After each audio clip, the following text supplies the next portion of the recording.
Hey, what's up guys? Thanks so much for checking out the video. Really appreciate it. Today we're going to talk about something a little bit different. This is my daily driver, so complete opposite of the normal overlanding content you guys are used to. I do have a full video on this that looks like skipped the YouTube algorithm for sure. I have a full build video of this daily driver from stock to almost where it's at now. But some things have changed, so I want to do a little walk around and show you guys just the car in general. And if you haven't watched that, you can check this video out. So I've done a lot of stuff to this car, and yeah, I just want to show you around it. If there's any JDM fans, I'm sure you'll appreciate this car. The import scene is almost where I went as far as vehicles instead of overlanding. So when I was 16, the first car I wanted was a Civic hatch. I just liked Fast and Furious movies. I loved the car customization. I loved that car culture growing up. So I really wanted to get into one of those. And then my grandpa basically offered me his 84 Toyota pickup, which at the time I wasn't happy with. But I learned a ton through that process of kind of building and tinkering on that truck, and I fell in love with four-wheel drives. So kind of, man, I've been fortunate to be able to go back and kind of live my JDM or my import dream with this car. So I feel very fortunate to do that. So again, one more time, I'm going to plug the other video. It's like building my daily driver in 20 minutes or something like that. But if you want to see the nitty gritty of what we did, we being me pretty much and my buddy, but go check that out. So I am going to show you this car. So this is a 2017 Golf Mk7 GTI. And it is a 6-speed manual, definitely the only way these things should be driven. And it's a freaking ripper. Basically, I doubled the horsepower. We're sitting at 400 horsepower on flex fuel. You can run E85 or 91, whatever you want. And this thing screams, dude. It's so fun. And overall, this thing isn't perfect. Like, there's a dent in there. I bought it I bought it with that. Kind of got a deal on it. It didn't bother me. I don't know. It's just, also it was completely stock. So there's not a lot of stock ones around, and this was in pretty good condition minus that little ding. So, yeah, it's a daily driver. Like I said, it's got, paint chipping and some bumps and scratches, but it's like, this isn't a show truck or show car. That's not a show truck. This thing is a blast, dude. And then I also have two different wheels and tires for this car. The white ones that you see now on the screen, probably my favorite visually with this car. The Turbo Max, Ken Block kind of made those. Well, he did make those famous. Those are his wheels. And they just look proper. But I don't like the offset. I don't like the wheel or the tires I have on there now. I'm just not happy with the fitment. But jumping to these, the fitment, I mean, I did so much math and research and guess and check and troubleshooting. And I mean, this car's lowered on lowering springs, and I mean, the wheels, it's so tough to get on video because it doesn't look like much, but in person, these things fit like a glove. And I know car guys, like, we just appreciate all the work. You can just tell by how a stance is on a car, like, if somebody's dialed in or not. Obviously, I love the wheels. These are the most JDM wheels on the earth, the Volks, the Ray PE37s. Obviously, it's a German car, European car, and I kind of JDM'd it, but I don't know, I kind of dig that. I like these wheels on here as well, but the white wheels are just, the white on white on white on white just looks rad. All right, I had to do it. So I know in the clip you just watched, probably, I complained about the white wheels not fitting. I did a lot of homework, and we're dialed in right now. Got some wheel spacers, brand new tires. Dude, she's freaking sick. Okay. Also, it's this beautiful rainy day, so you get to see some sweet rainy shots. But these fit absolutely money. I'm not going to show you that side because that side is the damaged side. But dude, look at that. I mean, come on. Look at the flushness. So yeah, like I said, the white wheels are my favorite, the white on white. But I liked the fitment of the other ones. But I mean, come on, dude. On lowering springs, like, I don't think it gets better. So I'm happy with it.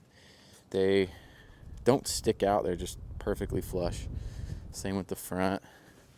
Got that thing tucked nice in there. And the ceramic coat I did on here actually is, to my surprise, pretty awesome. Like, I can just hit it with a high pressure hose and most of the brake dust comes off. But let me back up and show you. Dude, she's so sweet. Besides the wheels, lowering springs, on the back I have that's a real carbon fiber diffuser. Full AWE exhaust, have that on my truck as well. Just little touches. I wrapped these in a Laminex film. I did some custom badges, got rid of the silver and carried the white and black theme. Aero Fab, little spoiler. Pretty cool, just tiny little touch. Bolts in right there. See, it's not perfect, man. There's scratches and little tow hook just for, I mean, people hate these or you love them. I think it's cool because I cut the little cap. I don't know, the way I did it, I think it's clean. Yeah, a little fender bender from the previous owner. Also, this thing's just so fun, dude. It handles like unbelievably. It sticks to the ground because it's so low. Front wheel drive, it just rips. Full leather inside, which is a total bonus. Like I said, 6-speed manual. Got a little Boomba racing short throw on it. Super sweet. Dude, yeah, there's just something about like banging gears, getting a good rev match, getting a sweet downshift, you know, popping out of the exhaust, like little kid stuff, man, but it is fun, or teenager stuff, but I dig it. Something on the front that I did that's pretty custom, and I hadn't seen this until recently. I'm sure it's not the first time it's been done. This used to be like a grill mesh, and I put this front mount intercooler in here, and I also put these Baja lights, these squadrons, which I've definitely never seen that. I made these on my own custom brackets, so that's sick. But I cut this out, smoothed it down, put some edge trim, and opened this whole thing up. I mean, it just looks so aggressive. Big old cooler out front. Little tow hook here to match. And then I did the same with the badging here. Again, not perfect. There's a crack here. But this is sealed, so it's not like it's getting in my car. Sunroof. I mean, it's just fun. It's just fun whipping around this thing, especially going from that truck to this.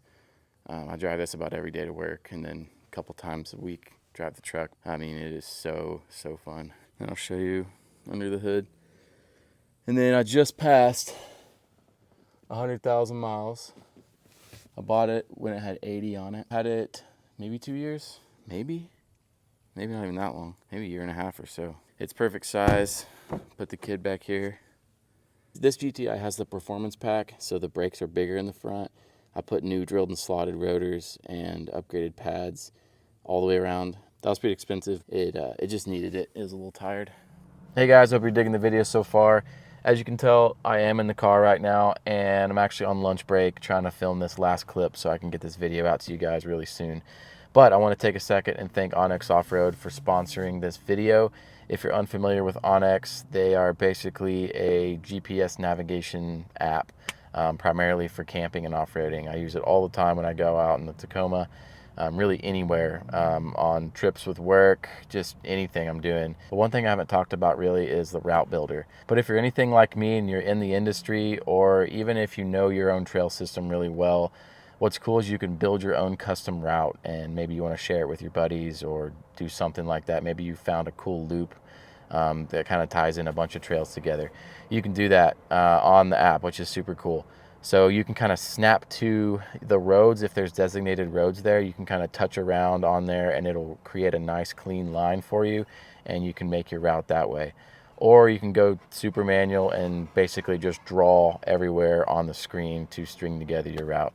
Super cool. You can add pictures to it. You can really customize it, and best part, you can share it with all your friends.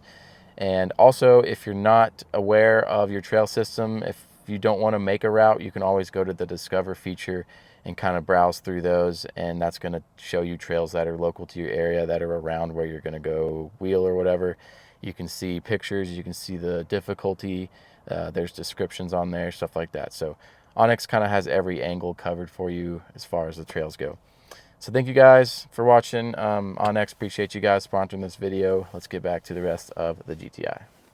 All these are bolt-ons, dude. So there's all these like stages. Like if you're into this, you know what I'm talking about. But you can do like a stage 1 or stage 2, and that's just kind of a flat benchmark of like, okay, you flash tuned it and you got 50 horsepower in your garage in 10 minutes. Or stage 2 is like, you know, an intake and a downpipe and all this stuff and a tune. And I'm like 2+. I don't know. I don't really care to go by stages. That's just what people kind of refer to. Basically, I did a lot of maintenance at the same time of upgrades. So new coil packs in here. I was getting a little bit of misfires, but that's kind of common on these. New coil packs, new spark plugs, a new, right here, high pressure fuel pump. This is the harness for the flex fuel. So I can run different fuels. But when I'm on E85, I get an extra like 70 horsepower compared to the other gas. So literally by changing fuel at the gas station, I get a ridiculous amount of boost. Maybe it's more like 60 or so, but dude, you can absolutely feel 60 horsepower. ARM catless downpipe, which just really wakes this car up. That's really what a lot of these cars get, is a downpipe that restricts a ton of power. So once you put that on in a tune, I mean, you open this car up a lot. A little diverter valve because you have to hear the turbo noises. I mean, having a turbo on a car is beyond fun. Cold air intake right here. Let me see how bad I can fumble and get this with one hand. Okay, there we go. On the turbo, there's a turbo muffler delete, which just makes the turbo a little bit louder and you can hear it. I mean, basic stuff like AC works great. Like it's you know, it's a modern car. It's got everything, but she's fast, dude. She freaking rips. A couple little things, like you can buy these little inserts and you cut it out, and basically when you get air, comes through here, comes through here. You can cut these out too. Goes straight into your intake. I'm getting all the air. I know, jealous, right? Getting all the air. I do have a South Bend Stage 3 daily clutch to handle all the horsepower. A couple little things like these WeatherTech deals, like that's just nice to have. Keeping the windows cracked and cruising in the rain is kind of fun. This is actually how you open the hatch, like that. And also, when you put it in reverse, that's your camera. There's somewhere in here. Your camera comes out. Tons of space back here. Like tons of space. There's a whole tire in here. Other cool thing, this has a Fender audio system in it with a subwoofer. So this thing absolutely thumps from the factory. Having that in the car is really cool. Future plans, I mean, like I said, I just want to get the fitment better on the white wheels. And then I saw that chip the other day up there, and just so happened there's a piece of vinyl wrap that I found at the shop that is absolutely cut perfectly to fit there. So I might try my hand at wrapping. I've never done it before. Not gangster wrapping, we're talking vehicle wrapping. Might look dumb, might look cool. Also, if you have a keen eye, you might notice these little silver bits. I did a little experiment on these rays. So this whole outside is machined. It's like a chrome lip, just like this. I thought if I blacked out or grayed out that, it would look even more chunky. And I don't know, I didn't love the silver. I didn't love it. I don't know, as much as I thought. I did some Plasti Dip, paint matched it, and it's peelable paint, so I didn't do an amazing job, obviously. I should have prepped it much better. It's actually the same exact color on my Nomads that I did, so kept the black and I did this gray, but just so happened to match these rays perfectly. Anyway, there's plenty more that I've done to this that I'm not covering. Full charge pipes, like these pipes here. These are hard, but they go into a soft silicone pipe.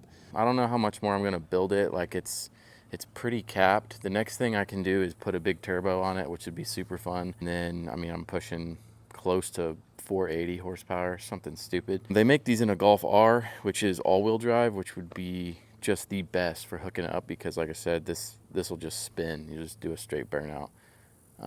But these cars pull, man, and if you look them up on YouTube and stuff and people racing these, they look completely bone stock, and these GTIs are beating Corvettes. They're beating V8s. It's just cool. They're kind of like a sleeper. I don't know what else to say, but thanks for watching. Maybe this video people don't care about this either, but I do. So I like making these videos because I can go back months and years later and just watch like where I've been, what I've done. So that's honestly why I started a channel to begin with. I don't know why I told you guys that, but there you go. That's a little bit of my life. Going on an Express Rally run, Express Rally and Spectre run. That's kind of a local car meet, I don't know, community deal. Running to Tulsa, staying the night with a bunch of cars. So I don't know, it's gonna be fun. I'm gonna kind of experience that live for the first time. Thanks for watching, guys. If you've stumbled on this video and you're actually a car guy and not an overland guy, I don't know. I'm sure you have different questions, but yeah, let me know. Later. See y'all.